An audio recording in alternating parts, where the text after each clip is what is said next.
Here now is Peter Brookes, Heritage Foundation Senior Fellow and a former Deputy Assistant Secretary of Defense for Asia and Pacific Affairs. Sir, thank you for joining us. What's your read on this situation with Turkey right now?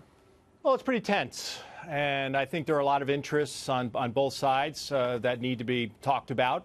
You know, Turkey's an important ally of the United States, troublesome right now, obviously, but you know, we have bases in Turkey. It's a NATO ally. It's worked with us in the war on terror, especially against ISIS.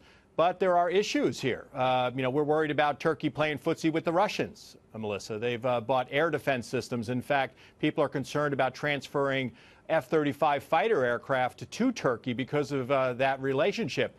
We're also on the outs over Syria.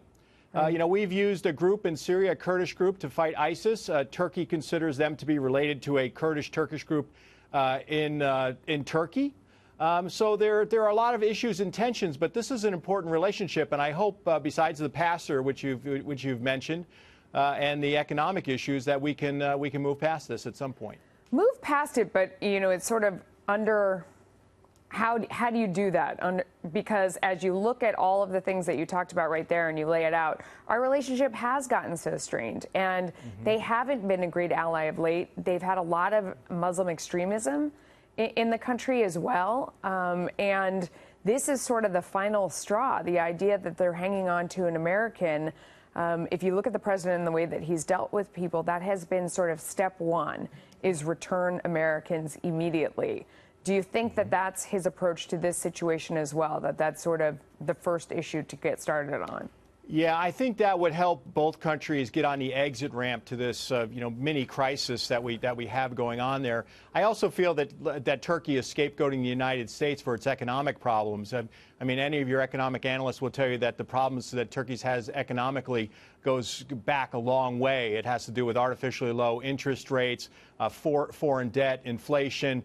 You know, there's a number of issues here that Turkey needs to think about in terms of economic reform. But I think both countries are looking for an exit ramp to get rid of this crisis. I know that National Security Advisor John Bolton has met with the Turkish ambassador recently here in Washington. I'm sure our ambassador in Ankara is also doing the same. But I think the release of the pastor would certainly help to move things in the right direction. But there's a lot of things, as I mentioned, Melissa, to talk about. Yeah, I mean, right now it seems like the tension is just rising higher and higher and higher when you add the sanctions and you add the tariffs and you add the rhetoric, that it's just getting ratcheted up by the day, and there's no sort of no sign of return in the other direction. Is there anything beside returning the pastor that would begin a de-escalation and stop the escalation? Well, you know, it's hard. You know, Erdogan has certain policies that we have problems with. He's the president of Turkey. He's centralized a lot of the powers in the presidency during recent elections. Yeah, there's very been authoritarian. Right, and there's been a regression in democracy. In fact, some people who follow democracy around the world say that the biggest regression in democracy in the world last year was in Turkey. So there are opportunities, but it is an important relationship, so we don't want to cast it aside. You know, think about it strategically. This is a country that bridges Asia and Europe. Yeah. It's a NATO ally. You know, think about the history there, the Truman Doctrine, the Cuban Missile Crisis. You know, we removed missiles, Jupiter missiles, from Turkey as part of the Cuban Missile Crisis to ramp that down. So this is an important relationship, but we have two very strong leaders here, President Trump and President Erdogan. So hopefully their folks can work together to de-escalate the situation as it stands now. We'll see. Peter Brookes, thanks for your insight.